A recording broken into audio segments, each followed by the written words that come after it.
We're live. What's up, everybody? Whiteboard Wednesday, episode 3. And today is database fragmentation. And we've got a couple guests joining us for this database fragmentation. One and only, Travis Lockett, Josh Jankowski. And we're going to go over database fragmentation today, talk a little bit about it, figure out what it is, what it means, why it matters, and even go through a few examples of what we've got and ways that we can show you how you can make. Yep, it looks like that. It's almost like the little climbing guy on Prices Right. Yeah. You know what I'm saying? When do you want him to stop, right? Okay, with that, you guys go for it. Take it over and let us know what database fragmentation is. Hello, everybody. Josh Jankowski here, and I'm glad that came up accidentally with, and I don't know what the name of that mountain climber thing is, but what we're talking about here, much like the way that works, where the guy just falls off the mountain and you end up losing the deal or losing communication with this section of your database. Database fragmentation, super important. Travis, it's my turn. It's your turn. All right. Roll. So as always, get out of your way. Excuse my handwriting, and it's probably going to be hard to read some of this, but I will do my best to explain it to you. So database fragmentation is just something we've been talking about a lot because it's one of the number one issues that we run into. If you're just seeing GGMS for the first time, we're a company that helps you utilize the technology that you have in CRMs, IDX websites, real estate tech in general. In a lot of cases, is something that we specialize in helping our clients utilize at the highest level. And we also generate leads. So we also remarket to old leads or your database. So database fragmentation to me just means that if I was going to have a conversation with a business owner, most real estate business owners can't go into whatever their CRM is, no matter whether it's a spreadsheet, a Rolodex, or all-in-one IDX, whatever. You can go to Lab Coat Agents and see all the different lists of CRMs and the ones that people are promoting, because maybe they get an affiliate link for it. But there's plenty of CRMs out there. But I can't have a conversation with you and go in there and say, show me your entire team's sphere of influence. Okay, show me your entire team's past clients, and they're all in one place, and you can quickly pull them up. And then if I ask you, now show me each one of your individual sales agents' sphere of influence and past clients. Now show me your operations, because they're all in different places. You've got some over in top producer. You got some in an old legal pad or a few legal pads. You got some in Apple Notes. If you're Josh, you have some in Android Notes. Just kidding. Pad of paper. But is that what they call that? Android Notes? It's not Android Notes. I think it's just like Notes, Samsung Notes. But let's be clear. Nobody knows. It never works. You're breaking hearts out here. These people love Android like I do. So let's be nice. I was such an Android fanatic too until I went to the Apple side, and now I'm never going back. Apple cider. All right, so I'm going to get off screen and just kind of explain this graph and what we've looked at. So over here on the left, you will see 1 in 300, 1 in 150, 1 in 33, 1 in 20, 1 in 10. Now, these are not numbers that I'm standing by. They're just broad representations of what you could expect if you have an effective system, systems and processes in place with these lead sources when it comes to closings. So these are just hypothetical situations. As Josh sees all the time, it really varies market to market what your conversion rate is. And when I'm saying conversion now, I'm talking about amount of leads to the amount of closings, right? There's a bunch of variables in there. How many times did you call those leads before you got them in the car and you got them under contract?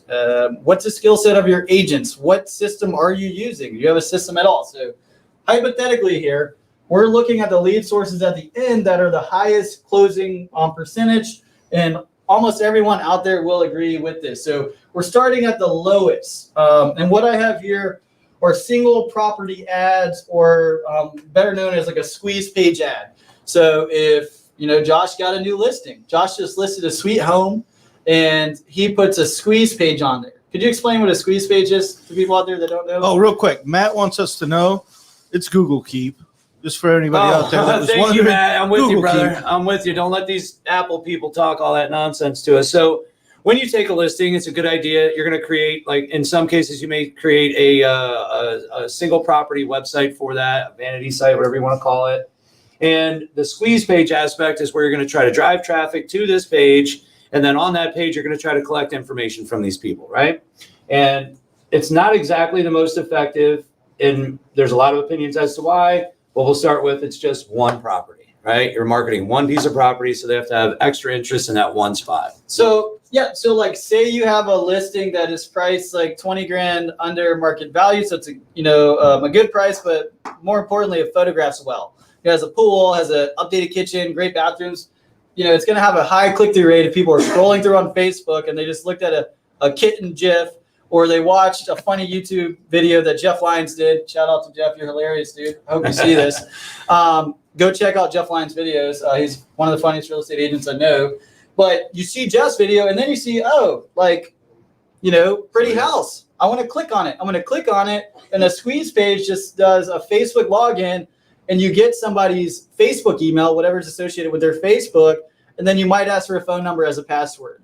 It's one of the cheapest ways to generate leads, but sometimes it could almost be equivalent of buying data, because you might get a lead for 20 cents or up to $4, but 1 out of 300 is being generous for this. And I haven't seen many people sustain this type of conversion.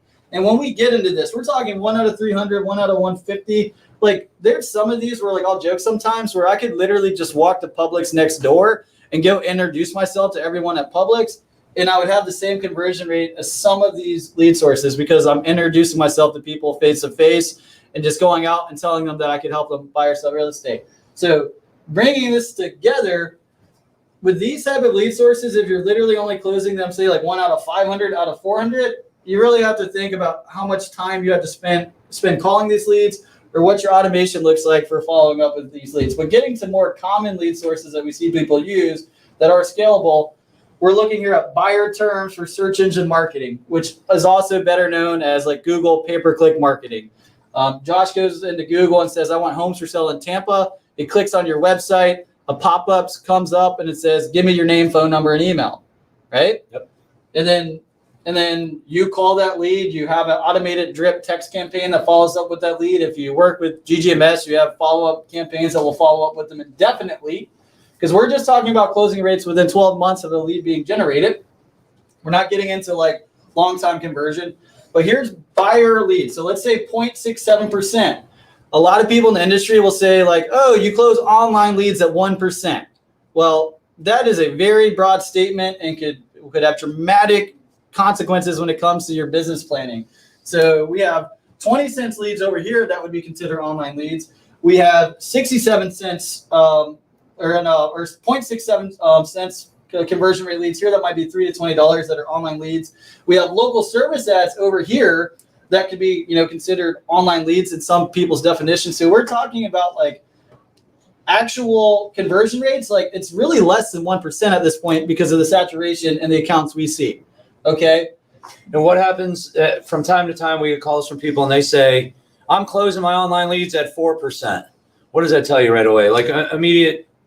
Right away that I'm talking to one of the most skilled sales people ever, right? In a market where there's a lack of competition, or they don't have a great grasp and understanding of their numbers. Right.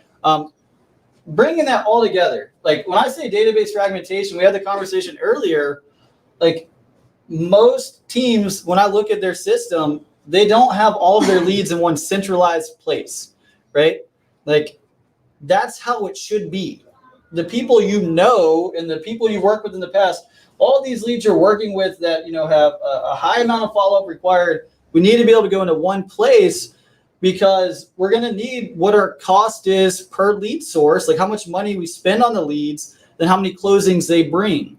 If we're not tracking the lead from the conception of it to when it's being generated or added to your system all the way to closing, then we have an issue, because you can't run your numbers at the end of the year and look and see if that lead source was actually effective for you. You can't coach your agents if they're on your team to see what they could do better.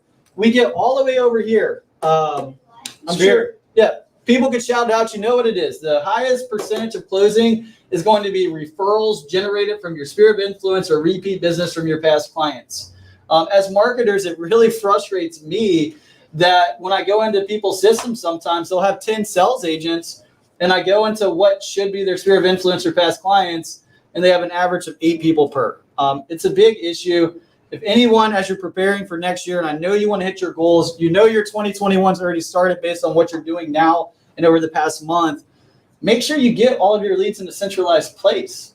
The tools and technology that you paid a lot of money for are designed to communicate with those people. They need to be in one place. And I'll keep it there. Right? Well, let me add to that too, because right now, at the end of this year, which has been a crazy year, and as we go into this new year, many of you, if you're not doing this, you certainly should be. But you need to be able to pull this information up, because right now it's time to cut lead generation sources. It's time to add more money to certain ones that are producing better. It's time to analyze which of your agents are better at closing these ones and maybe not so good at these ones down here, right? It also gives you an opportunity, if you know how to pull this information, to get with your team and say, why do you only have 8 people in here that's in your sphere of influence? And how the hell did you get in real estate if you only know 8 people, right? It doesn't make any sense. So I would like for you individually, no matter what your system is that you have available to you, Excel spreadsheet, all-in-one, IDX, CRM, all that good stuff, whatever it is, go test your skills. Go find out what do you know about what's going on in your database. Go pull this information by sources. And then also, you should also be able to pull, as another thing, these are lead sources, but can you go pull for me in your database right now and show me everybody in your database that's responded to you in a positive way over the past year, right? It's important because then you can direct your time to that group of people. So there's a lot of important things that go along with database fragmentation. Some of it is about lead generation and ROI. Some of it is about agent accountability and things like that. But the bottom line is, to sum it all up, is you have to be able to find and utilize the technology that you have inside your CRM. And hopefully you do have a CRM, but if you don't, you might think about getting one. But either way, have some organization so you can pull these numbers quickly and figure out what you need to focus more on and what you need to spend less time on or money on. And that brings me to a good point here, which is the best way to, trash in, trash out. So the best way to make sure that you're doing this at a high level is to make sure that as soon as the lead hits your system, you have already put a good structure or framework in place to be able to track where did the lead come from, what source did they come from, is there any additional information from these sources that we can attach to these leads to make sure that over time and over the course of converting them into deals, we can actually track and measure that, right? Because if we know that it's going to take 12 months or 24 months with certain lead sources or certain leads, we need to have good tracking in place inside of the CRM, because you're not going to be able to go back 24 months and be like, where did I get that lead from? If we didn't do a good job tracking it, what Travis said, which is from conception, right? From day one, we need to have the right tracking things in play. So to cap, sorry, Josh. So to cap that off, we're going to show you, right, some common lead sources where most teams, if they put them in their CRM at all, right, they do it manually. And we're going to look at circle prospecting. We're going to look at probate mailers and Google local service leads, which are incoming phone calls. So the Google local service example we show you could be sign calls. It could be any incoming phone calls you have. Most teams, when it comes to like their sign calls, they have like either a Google voice phone number or like their cell phone number. And then what happens is all the phone calls that go into the system, they're now in Google Voice. It's very rare that someone will manually take that phone call, like say they missed it, they'll call them back. They don't go put that as a lead. That was literally someone who was out sitting in front of a listing and called your sign. They wanted to know what the value of the home was because they're out buying homes. They might have a home to sell as well. You could sell their home for them, find the buyer for that, and then sell them your listing. That's 4 sides of business you could have missed out on. Where does Sisu fit with this? Sisu helps you get granular on that data to track these specific numbers and ROI based off of those different sources and things. Yep.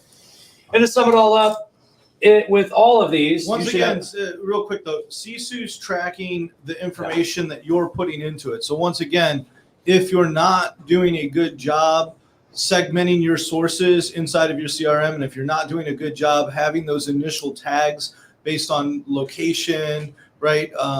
Leads type, like a segmentation type. Like you may get a Google lead, but it's a sign call, and you can have all of these things. Sierra does a great job in their inbound lead routing, allowing you the ability to be able to kind of pick off where that lead came from, and then really make sure that that framework is there. Sisu's displaying that information to you in an easy way for you to be able to analyze look it, at it, and even gamify it. Actually, yeah, Exactly. gamification Right. and holding your agents accountable. So, Mike, why don't you show them, the platform that you're going to see is Sierra Interactive, and the tech stack that we use to make this happen was a combination of CallRail, Zapier, and the dialer that was used for circle prospecting was a dialer called Call Tools. So what happened when Mike clicks on these leads? Why don't you click on, like, say, Jeffrey Byard right there, that first one. Mm-hmm. If you look at the lead source, it says Google local service ads. How that lead comes to the team that we're helping manage this for them is they go on Google and they called him directly. Like, his phone number was advertised. They called. What CallRail did was took their database of information and then identified that name and pushed that as a lead just based on the phone number into the system. It also recorded the phone call and has a transcription of it there that's pushed into the CRM. And there's a tag up there in the right-hand corner that says the call was answered. And then another tag for the lead source. If Mike pans over to the other leads we have, you'll see the same thing with circle prospecting and probate mailers. I think we got probate mailers right there.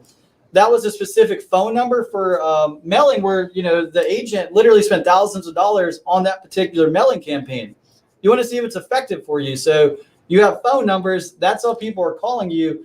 Now it's automatically going into their CRM. So and being tagged properly. So Yeah. now not only do we have the source of probate mailers, we also have the tags of GGMS Media, which is who helped develop this lead. We know that it was an answered call, right? And we have a probate mailer tag. So in the future, what you can do is say, okay, show me all of my leads that were probate mailers that I had an answered call initially with this lead, and that lead has been in my system for 90 days. And they're not further along in the sales process. So you can isolate certain groups that you had good communication with and really dial that in to make sure that you're getting the most out of the lead sources. The conversion numbers that Travis was going over earlier, it plays a major part into what we're looking at here on the screen, which is making sure that on day one, when that lead hits the system, we're getting as much information about the lead as we can, and we're identifying them with the correct sources and the correct tags so that 6 and 12 and 24 months from now, it is easy for us to be able to go back and track and measure what the results are of the investment, right? If we're going to go, if we've got a client that's spending $5,000 a month on mailers, how do we quantify the results of that $5,000, right? Yep. Do we just throw the $5,000 out there and just hope something happens? Or do we actually put systems in place like this to be able to track it and know what the results are and actually be able to see, hey, 6 months later, was that a good investment over time? Like, was that a good lead source, a viable lead source?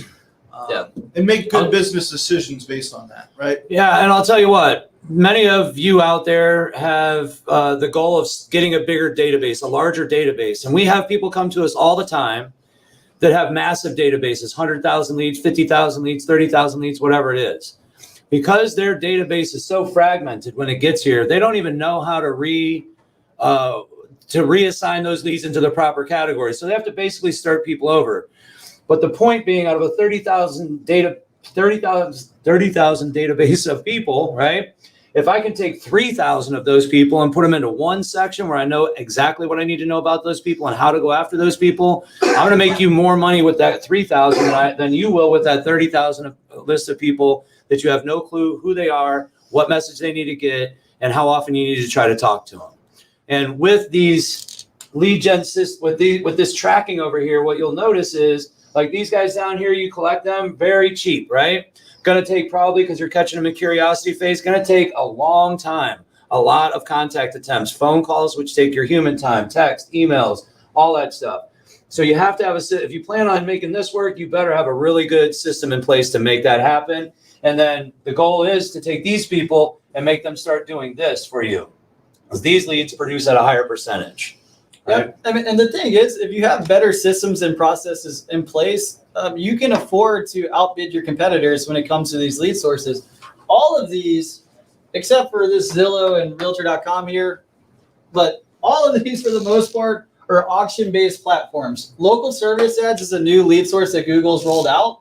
It's auction-based, based on demand, who's willing to pay the most. Single property ads, same thing on Facebook for the impressions you're paying for. Buyer terms for pay-per-click, you're bidding. So whoever has the best system in place, whoever is the most organized, they're going to win because they can afford to pay more because their overall conversion rate will be higher. So then their margin will be higher as well. So we hope this was helpful, everybody. Yeah. Are we going to open up for questions or just cut it, Mike? Yeah, To you, man. I'm going to throw that. Do we have questions? Let's just see if we have any questions we can take quickly. We don't want to take up too much of your time is the point here. We're not. Yeah, throw any questions down in the comments section. We'll answer them. We'll give it about 30 seconds, see if anything comes through. And then, because there's probably some little time delay between what we're saying and what you're seeing. But this Facebook user, this was a while back when you were kind of going off, the beginning of the graph there, Travis. Yeah. Which is those at the lower end of the spectrum, right? Like definitely like, the Facebook squeeze pages and things Even like these. that. It's going to take more leads to get to a conversion. And that's exactly right. They're top of funnel leads. It's going to take more of them. You're going to have to talk to more people to get there. And sometimes cheap isn't always good and good isn't always cheap, or however that goes, right? That's a great point. And by the way, if you're watching this later and it's no longer live and you want to ask a question, just ask it in the comments. We will see those and we'll answer them to the best of our ability over time. Yeah, and to the top of funnel leads, like my biggest thing that is always an issue, people always will talk about how attractive, like lead generating is on Facebook for generating new leads or what are typically top of funnel leads. They always forget about this over here first, or like they're nervous to, or they feel like they don't know enough to reach out to their past coworkers to offer them their help or services. There's a lot of teams where even their operations managers will add in their own databases, and it's a win-win because their operations managers don't necessarily need to reach out to them if the team has a good email campaign that they can do to introduce the team to their database. And then if they're a licensed operations manager, they can get referral fees as well. So check this out, dude. The average American knows about 600 people. yeah, and the average real estate person has like 5 people that they know in their database. I mean, that is crazy. The average American knows about 600 people. So you should at least be able to get 50 to 100 of those people that into your CRM. Get them into your database and be able to nurture those that lead source, that sphere of influence is a major opportunity. I want to point out also that when people are talking about, I need to go generate seller leads, I really need to generate seller leads, you have to remember that you've already generated the way the internet works, the way that all this plays out. You're generating buyer leads. Most all online lead generation is going to be very buyer heavy. Keep in mind that you have people in your database, 40% of them, according to national statistics, should have something to sell. So if you can identify, It may be a watch. it could be a watch. Yeah, they might be selling. They could be selling. It could be anything. Yeah, They could have anything to sell. This is so true, like because people, that's my number one commonly asked question to my sales consultant on the our media consultations that we have. Hey, can I get seller leads? I want a seller lead and I want it for $10. And I want to basically have 10 leads and I want to take a listing from each 10 leads. So you're telling me you want to take a listing for $100. If you figure that out, let's get in business because we will do we need great your things help together. Yep. So to this, where people where they miss this opportunity, like it's so easy to do. Like it's people who already know you. If you ask yourself, like I know that most people have at least 4 or 5 family members. Some people, have interesting relationships with their family. But most people, That Utah conversation we recently had. yes, including myself, but most people have at least 5 or 6 people that would absolutely only refer them business. My good friend Chris, who is letting us, use his database to do today to show you some examples. he has his mom who is his biggest advocate for his real estate business. And she always has been since day one. When she's getting her hair done at the salon, her ears perk up as soon as she hears the word real, because she's just waiting for a state to come after her and saying, you have to work with my son. Okay. Who are the leads going to be more loyal to? This pay-per-click lead who just happened to go on Google after eating, a bunch of turkey and they're tired and they're like, oh, I want to buy a home. And they register on your website. You call them like 7 days later and you're like, hey, this is Travis and you registered on my website and I don't want to bother you. And I know COVID's going on and I'm assuming all these things that may not be true, but do you maybe kind of possibly want to buy a home? Okay, so I'm being dramatic there. That was a great script. But that happens. Yeah, that's going to have a win percentage out of this world. Sold. If you do it enough times, it will close. Do you think that lead, is that lead going to be more loyal to you, or is the sphere of influence and past clients going to be more loyal to you? Where do you have a higher margin for error? There were some referrals that I ended up closing when I was in production where I absolutely dropped the ball. Like, I told them I would get them listing paperwork, and unfortunately, I said I would do it the next day, and it ended up taking 7 days. They still work with me because we had a relationship. So your marketing plan should start with this. This other stuff is ancillary. You need this because your database needs to keep growing. Yep. But make sure you execute this. CallRails, getting into database. So we're going to put out some documentation, correct? Yeah. So basically some how-tos, a little bit of overview of how that whole process works, what it looks like to get them from CallRail, and I believe at this point we're just zapping them in, correct? Yeah. So we will be putting together a blog, and it'll be a multi-part blog because there's a lot of technical implementation. But for CallRail, for taking incoming phone calls and generating leads and putting them into your database, it's CallRail to Zapier, and there's a more advanced Zapier user can do it with no problem. We're gonna write a blog that's gonna make it super simple for people to execute that, or have your operations person put that together. Yeah, and if we can do a shareable Zap on that, we will. We will, yeah. Zaps, you can now. They have the feature came out, maybe about a year ago that allows you to share Zaps from one account to another based on just a little sharing link that we can put out there. So if we have the ability to do that, that will definitely be something that we'll include with that. Hold on, before we go, I just want to, in closing, just a reminder, just a friendly challenge. I want you to go into your CRMs, into your databases, and I want you to try to find these different things. Just test to see how much information you have. I also want you to look up things like, how many people in my database have I not communicated with in the past 30 days or 180 days? Because this is some of the exercises we do with our clients that really opens their eyes and says, like, man, I thought I had this database thing dialed in, and I'm actually only communicating with the top 200 people in my database. And that's where the fail happens. So just check it out. Let us know if later on you find out that you were either super successful or a failure. Please put it in the comment section below. And I mean that in the nicest way. Yep. And McCarr said thanks. He's got CallRail and Sierra, so he would definitely love to be able to see what that looks like and maybe grab some. Emmett Carr, how you doing, buddy? Yeah, Emmett, the last thing that I'm working on, like the way the name comes in through the Zap is like in one string, or like it says like Travis Locke would be one thing, so you have to split it. You had to split it through the Zap. But if you notice, like if you go back to transcription that Mike showed you was all jumbled up.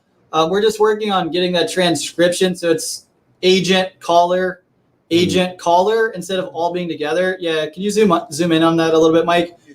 Because there's actually a lot of cool information that CallRail will pass through, like the percentage of talking for the customer versus the agent. Super helpful. Mm-hmm. A great incoming phone call from an agent's perspective. They're going to be asking great questions and listening really well. So you can do a little bit of coaching on that as well. And when you go into CallRail, if you want to look at those analytics, they can give you like all the incoming leads for an agent. Yeah. Look at that. And the cool part about getting this transcription is it's fairly accurate. Like they do a really good job transcribing it. It gives you the opportunity to see the strength of the agent, right? Yeah. How well did the agent handle that conversation? Is there anything that another person on the team could reach out to that contact and maybe answer, right? And maybe save a deal here and there. Or maybe you just tell Kyle to get back on the phone and do his job, either way. Kyle, do your job. I bet you'll never see this. Kyle, we're watching you. This can be anything where you have a phone number. You can segment it down to whatever you want. Or don't overcomplicate it like I love to do. I love to overcomplicate these type of things. But like if you have a billboard, you better have a number that's associated for that billboard so you can track your incoming billboard calls. If you're mailing a neighborhood and you spend $15,000 a year, don't you want to track if calls are going up or going down? Don't you want to know if like that one hilarious ad copy that you had, or not ad copy, I guess postcard ad copy, got 10 calls versus all the other postcards you did, brought in none? Like you can't track this stuff if you don't have a system in place. Doing that manually, like to have that transcription, you would literally have to have like an agent, take the call, manually put it into your CRM, transcribe it. Like it's just not going to happen. Each step more Guess human what error. that does? Yeah, human it error. causes database fragmentation. Oh, there you go. You Let's brought put a it bow on it. all the way back to the Let's put a beginning. bow on it. That must mean it's Christmas over. anyways. We might as well put a bow on it. It's probably over then. Usually that's what happens when we circle back. Yeah, he was actually going to consider porting sign number to Twilio to get leads easier to see. Yeah, I would just go with CallRail. It's going to give you a lot more data and flexibility too. Yeah. Not only can you use it on those sign calls, you can do the postcards. You can use it on all your Facebook posts. Hey, I even think CallRail allows you to send back automated. Don't think that you do where you can push back like a default response or orders. So you could say, you post your new property, new listing that you just took, and you're like, for more info, text 1234 to this number, right? And then it can kick back a little link to get them over to your website. I mean, of course, you can put that in the copy, but by giving them something to text, you can actually lead generate what their phone number is. So that's the major win. As long as you got a phone number, you can find out who the name is later, right? Once you got a phone number, hey, I just wanted to thank you for stopping by. I didn't get a chance, or what's your, what I mean? Who is this? I didn't get a chance to. The biggest opportunity that I see, I was like exaggerating a little bit here on sign calls at 1 in 3. That's probably. Get it, Josh. What's that? Well, Voodoo Child. This is daily. It was probably a little bit high here, but when we closed sign calls, we did really well with them. I had a great script that I used from a great mentor for those. Like it was a high converting lead source. Most agents don't realize how many calls they've missed and didn't return. Well, on that note, just think about it right now. And I know we're going a little bit long here, but like literally these people got in a car or on a bike or walked down the road and stood in front of a house. Yeah. It's not the same person that's sitting on the couch looking at Facebook, especially, right? Because you can put whatever you want in front of them on Facebook, which is why this is down here. And then as we get up to where people have to actually take a step and Google something, and then people have to get in a car and go look at something, and then, as it goes on and on and on down the process. But the point being, I thought that was more food. Anyways, the point being is that as they do things that are more and more difficult, whether you catch that person now or you catch them later, they were interested in buying a house. You may have missed them, but that doesn't mean that they won't do it again later, right? So this thing doesn't end. We just, as an example, we had a Google lead from 3 years ago. We talked to them in the very beginning. They never said anything. They never answered another phone call for 3 straight years. And right now that person is buying a $2.5 million penthouse condo on the beach, and we're selling for them, or what Mike's wife is going to sell for them, their penthouse condo that is a little bit too small and old on the beach. 3 years, 138 contact attempts. It's smoldy. Yeah, the old one. Yeah. Well, there's you got a smold condo, It's moldy, smoky. Well, sometimes that happens. That goes to the probate stuff. Sometimes you get a squatter or two in there. All right. Well, hey, if you all want to see like a party. if you all want to see any more content like this, if you want to follow us to see the article of how to implement some of the technology stacks that we talked about today, you can go to ggms.com and go to our blog and sign up for that. Or better yet, go to our YouTube. We'll have step-by-step screen recordings as well as links to the instructions of how to implement this. So just go to YouTube and search for GGMS, or as we got /GGMS. GGMS coaching. Yep. So GGMS coaching on there. I knew that was Jeff. I knew it. He's down there with 100 millions. The Voodoo Child is Jeff Brybeck. He's one of our clients in California. 100 million in offers. Yeah, that's him. We know that's not a not a Mississippi client. Thank you, Jeff, for being on here and bringing that up. That's a big variable. Jeff's in a high-end luxury market. So if he gets in this 1 to 300, 1 to 400, 1 to 500, I know Jeff doesn't have time to call 500 leads 5 times, which is 2,500 phone calls. Nope. But if he has just go offline.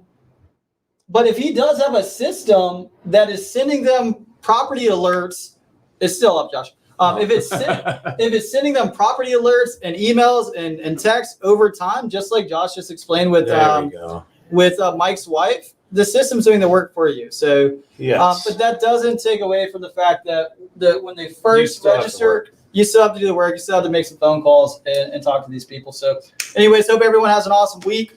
Holidays, yeah. Thanks for being here. Thanks for sticking with us for 36 minutes. And again, seconds. and expect we're going to have a blog article about how to do all the things that need to be done. And we'll see you next Wednesday. Next Wednesday. Next Wednesday. Next Wednesday Thanks, at some everybody. time to be determined. Yep. Bye-bye. And we really got